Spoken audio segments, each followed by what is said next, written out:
नरेंद्र मोदी की सरकार बुरी तरीके से असफल है कि भारत ने जितनी मजबूती के साथ अपनी बात को रखने की कोशिश की, उसका दुनिया के दूसरे देशों के नुमाइंदों पर उसका कोई असर नहीं पड़ा। तो पहले आईएमएफ और उसके बाद अब एडीबी बैंक दोनों ही हमारी बातों को नहीं सुन रहे। तो ये भारत की विदेश नीति की बहुत बड़ी असफलता है। परसेप्शन ये जा रहा है कि भारत इजराइल के साथ ज्यादा खड़ा हुआ है और गाजा के मसले पर वो सिर्फ एक लिप सर्विस कर रहा है। तो ये कुछ ऐसे सवाल हैं जिन सवालों के जवाब भारत सरकार से पूछने चाहिए। मोदी सरकार की जो विदेश नीति रही है वो दोस्त बनाने की विदेश नीति कम है, दुश्मन खड़े करने की ज्यादा है।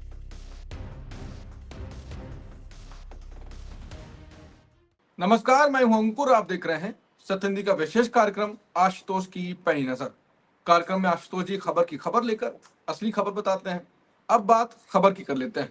भारत लंबे समय से दुनिया को बता रहा है कि पाकिस्तान आतंकवाद का गढ़ है और इसके खिलाफ अपने डेलीगेशन दुनिया भर में भेज रहा है। लेकिन रुकिए, कहानी में ट्विस्ट है। एशिया विकास बैंक ने पाकिस्तान को $800 मिलियन का बेल आउट पैकेज दे दिया है। और तो और न्यूयॉर्क से एक हैरान करने वाली भी खबर आई। पाकिस्तान को संयुक्त राष्ट्र सुरक्षा परिषद की तालिबान प्रतिबंध समिति का अध्यक्ष बनाया गया और वो आतंकवाद रोधी समिति का उपाध्यक्ष भी होगा। जी हाँ, वही पाकिस्तान जिसे भारत आतंकवाद का आका कहता रहा है। तो क्या भारत को दुनिया सीरियस नहीं ले रही है? भारत अपने डेलीगेशन भेज रहा है, भारत की बात नहीं सुनी जा रही है, भारत को दुनिया अनसुना कर रही है। इसी मुद्दे पर करेंगे बातचीत। तो आशुतोष जी बताएंगे खबर की असली खबर कि भारत के साथ दुनिया में कैसा बर्ताव किया जा रहा है। आशुतोष सर, इस मुद्दे पर सर क्या जी कहेंगे? अंकुर, देखिए अब डेलीगेशन तो ये भेजा। बात पूरी तरीके से साफ होती चली जा रही है कि विदेश नीति के मसले पे नरेंद्र मोदी की सरकार बुरी तरीके से असफल है और वो दुनिया को ये बताने में पूरी तरीके से नाकाम है कि पाकिस्तान आतंकवादियों को प्रश्रय देता है और पाकिस्तान एक ऐसा मुल्क है जो आतंकवाद को अपनी नीति या विदेश नीति का एक हिस्सा मान के चलता है। और इस वजह से पाकिस्तान को हर उस मंच से एक तरीके से बरी किया जा रहा है जिस मंच पर दरअसल पाकिस्तान की जवाबदेही को तय होना चाहिए। ये जो एशियन डेवलपमेंट बैंक का जो मसला है ये अपने आप में बहुत ही महत्वपूर्ण है। इसलिए है क्योंकि एशियन डेवलपमेंट बैंक पे भारत ने बहुत मजबूती के साथ साबित करने की कोशिश की कि जो $800 मिलियन का जो पैकेज दिया जा रहा है पाकिस्तान को, दरअसल वो उचित नहीं है और पाकिस्तान इस $800 मिलियन का इस्तेमाल आतंकवादी गतिविधियों को बढ़ाने में दे सकता है। उसके बावजूद भी एशियन डेवलपमेंट बैंक ने वो $800 मिलियन को सैंक्शन कर दिया, जिसमें से $300 मिलियन जो है वो उनके पॉलिसी बेस्ड लोन के तौर पर जाएगा और $500 मिलियन जो है वो प्रोग्राम बेस के आधार पर जाएगा। तो इसका मतलब ये कि भारत ने जितनी मजबूती के साथ अपनी बात को रखने की कोशिश की, उसका दुनिया के दूसरे देशों के नुमाइंदों पर उसका कोई असर नहीं पड़ा। इसीलिए उन्होंने भारत की एक तरीके से अनदेखी कर दी और पाकिस्तान को $800 मिलियन का किया। देखिए, इसमें दो तीन चीजें बड़ी महत्वपूर्ण है। पहली बात है कि भारत ने तर्क क्या दिया था। जो सबसे मजबूत तर्क था वो तो ये था कि पाकिस्तान आतंकवादी गतिविधियों को प्रश्रय देता है। वहां जो पैसा आप भेजेंगे इसकी कोई गारंटी नहीं है कि ये पैसा आतंकवादी गतिविधियों को फंड करने में, आतंकवाद को मजबूत करने में उसका इस्तेमाल नहीं होगा।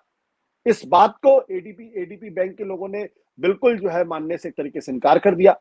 दूसरी बात जो भारत ने कही कि देखिए, आप जो $800 मिलियन दे रहे हैं वो पाकिस्तान की अर्थव्यवस्था ठीक नहीं है और पाकिस्तान में किसी तरीके का कोई रिफॉर्म नहीं हो रहा है, इकोनॉमिक रिफॉर्म नहीं हो रहा है। इसका अर्थ यह था कि भारत ने यह इशारा करने की कोशिश की कि अगर आप ये $800 मिलियन देंगे तो ये $800 मिलियन भी पाकिस्तान जो है एक ब्लैक होल में जाएगा और पाकिस्तान से वापस आने की कोई गुंजाइश इन पैसों की नहीं है।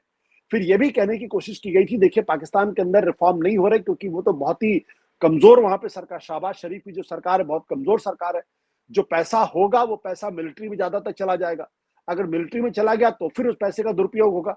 तो कहने का लब्बो-लुबाब ये था कि भारत लगातार एडीबी बैंक को ये कन्विंस करने की कोशिश कर रहा था कि आप ये पैसा मत दीजिए, इसका पैसा आतंकवाद को बढ़ावा देने में होगा, इसका पैसा मिलिट्री में जाएगा जो दुरुपयोग होगा, इसका पैसा वहां की जो आवाम है उसकी आर्थिक उन्नति में नहीं लगेगा, ये पैसा जो है वो डूब जाएगा क्योंकि पाकिस्तान के अंदर एक कमजोर सरकार है। पाकिस्तान की जो पूरी अर्थव्यवस्था है उसमें किसी तरीके के रिफॉर्म की कोई गुंजाइश आज की तारीख नहीं। लेकिन इन सबको धता बताते हुए पूरी तरीके से एडीबी बैंक ने दिया।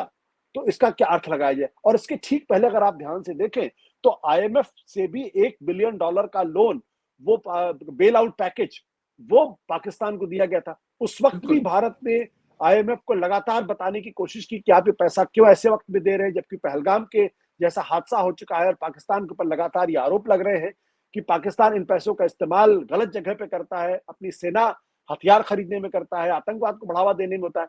तो पहले आईएमएफ और उसके बाद अब एडीबी बैंक, दोनों ही हमारी बातों को नहीं सुन रहे हैं। तो उसका अर्थ तो बहुत साफ है कि भारत लगातार दुनिया को कन्विंस ही नहीं कर पा रहा है। तो ये भारत की विदेश नीति की बहुत बड़ी असफलता है और इस पर बैठ के सोचना चाहिए कि दुनिया क्यों आज की तारीख में नरेंद्र मोदी सरकार की जो दलीलें हैं उसको नहीं सुनने को तैयार है, और उनकी दलीलों के बावजूद भी वो पाकिस्तान को बेल आउट पैकेज दे रहा है, लोन दे रहा है।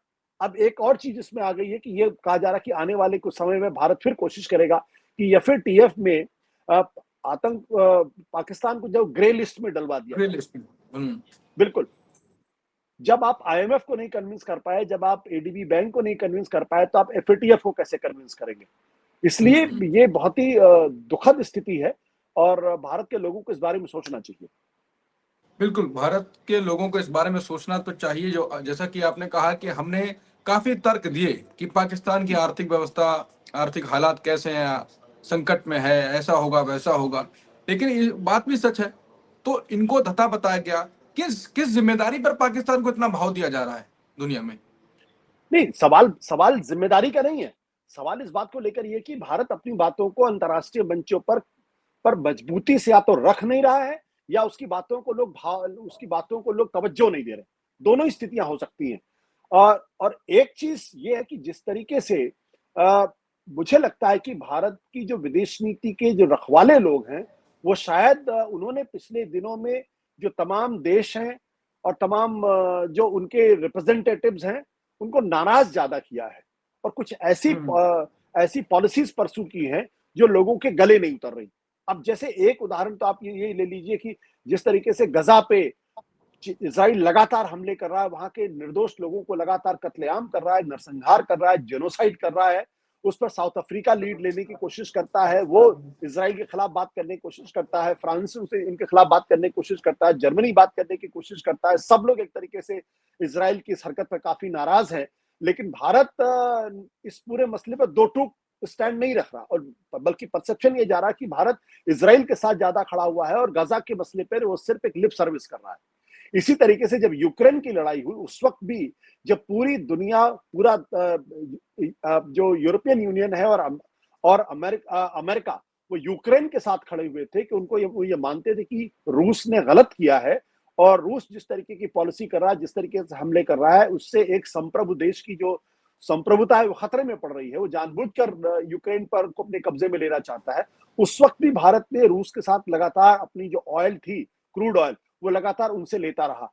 तो यहां पर भी लोगों ने ये देखा कि दरअसल भारत की विदेश नीति रूस के साथ ज्यादा अलाइंड है बनस्पति के यूक्रेन के साथ। तो ये कुछ ऐसे सवाल हैं जिन सवालों के जवाब भारत सरकार से पूछने चाहिए। और जैसा मैं पहले भी कह चुका हूं कि जब नाराजगी का आलम यह था कि हमारे विदेश मंत्रियों को जब यूरोपियन कंट्रीज के साथ एक रिश्ता रखने की कोशिश करनी चाहिए थी, तब आप उनको नाराज कर रहे थे और तब आप ये कह रहे थे कि हमको प्रीचर्स की नहीं, पार्टनर्स की जरूरत है। तो ये स्टेटमेंट अपने आप में ही काफी है बताने के लिए कि दरअसल भारत की जो विदेश नीति पिछले सालों में रही है, या मोदी सरकार की जो विदेश नीति रही है, वो दोस्त बनाने की विदेश नीति कम है, दुश्मन खड़े करने की ज्यादा है। अन्यथा कोई कारण नहीं है कि भारत कि पहलगाम के अंदर इतना दुर्दांत हमला हो, लोगों का धर्म पूछ के लोगों का कत्ल किया जाए, पूरी दुनिया उससे आहत हो, और दुनिया के तमाम देशों ने भारत के साथ सहानुभूति जताई थी। वो भारत दुनिया को एक कन्विंस करने में नाकाम है कि दरअसल आप इनको लोन मत दीजिए, क्योंकि ये पैसा जो आप दे रहे हैं वो आतंकवादी गतिविधियों में लिप्त हो सकती है, लग सकती है। तो इसे अगर फेल्योर नहीं कहेंगे तो फिर क्या कहेंगे? आखिरी सवाल, इस नीति का भविष्य में कितना भारत को अकेलापन भारत हो जाएगा, और भारत का कितना संकट का सामना करना पड़ सकता है, कितना नुकसान हो मुझे सकता लगता है कि ये भारत की विदेश नीति एक बड़े गहरे संकट की तरफ बढ़ती हुई लगातार दिखाई पड़ रही है। अगर आप ऑपरेशन सिंदूर के बाद जो सीज फायर हुआ है उसमें भी अगर आप देखें तो कम से कम पाकिस्तान के साथ 3 बड़े महत्वपूर्ण देश आज की तारीख में खड़े हुए हैं। चीन तो हथियार सप्लाई कर रहा है, पूरी लड़ाई एक तरीके से पाकिस्तान के लड़ रहा है। तुर्की जैसा जो मुस्लिम कंट्री है वो मजबूती के साथ उसके साथ खड़ा हुआ है, उसका बेड़ा भी जो खाड़ी के में अरब सागर में आया हुआ था। इसके साथ साथ अजरबैजान जैसा है, लेकिन भारत के साथ कौन खड़ा था? आप एक भी देश का नाम नहीं ले सकते जिसने भारत का पक्ष लिया हो। कोलंबिया जैसे देश ने भी कहा था कि जिन लोगों की मौत पाकिस्तान में हुई उनके साथ उनकी सहानुभूति, हालांकि ये बात अलग है कि बाद में उन्होंने अपने बयान को पीछे कर लिया, लेकिन भारत के साथ तो रूस भी खुलकर सामने नहीं आया, चीन तो कर छोड़ ही दीजिए आप। तो वैसे में पूरी दुनिया में जब भारत अलग थलग पड़ता हुआ दिखाई पड़ रहा हो तो ये एक बहुत ही जिसे कहते हैं अविश्वसनीय सी बात है, क्योंकि भारत एक जमाने में तीसरी दुनिया का निर्वाध रूप से नेता था, उसका नेतृत्व करता था, जिसे कहते हैं थर्ड वर्ल्ड मूवमेंट, जिसे कहते हैं थर्ड वर्ल्ड मूवमेंट का के देशों का निर्वाध नेता था। सोवियत यूनियन के साथ उसकी दोस्ती बहुत पक्की थी। हम अमेरिका के साथ नहीं थे, लेकिन अमेरिका से हमारी कोई ऐसी दुश्मनी भी नहीं थी। आज की तारीख में ना अमेरिका आपके साथ है, वो रोज आपने देखा कि कल ही जब हमने बातचीत की थी कि अमेरिका के एक जो मिनिस्टर है जिनका नाम है हावर्ड लुपनिक, वो कह रहे हैं कि भाई भारत अमेरिका इस बात से नाराज है क्योंकि आप रूस के साथ आप हथियार ले रहे हैं, हमारे साथ हथियार नहीं ले रहे। चीन से आपकी दुश्मनी दुनिया को मालूम है, आपके पड़ोस में पाकिस्तान है, बांग्लादेश है, यहाँ तक कि श्रीलंका है। ये वो सारे देश हैं जो आपके साथ मजबूती के साथ खड़े नहीं हो रहे हैं। तो फिर इसका यही अर्थ निकलता है कि दरअसल पूरी की पूरी जो विदेश नीति है वो एकदम खोखली हो गई है और भारत को अपनी विदेश नीति पर नए सिरे से सोचने की जरूरत है। बिल्कुल, पूरी की पूरी विदेश नीति खोखली हो चुकी है। हम दोस्त नहीं दुश्मन बनाने पे उतारू हैं, और अगर इन्होंने बदलाव नहीं किया और देखते हैं बदलाव करेंगे नहीं करेंगे तो भारत अलग थलग तो पड़ ही चुका है, दुनिया उसको अनसुना करने लगी, इसके सबूत भी अब आने लगे हैं, नतीजा भी जल्दी बहुत ही भयंकर सामने आ सकता है। नमस्कार।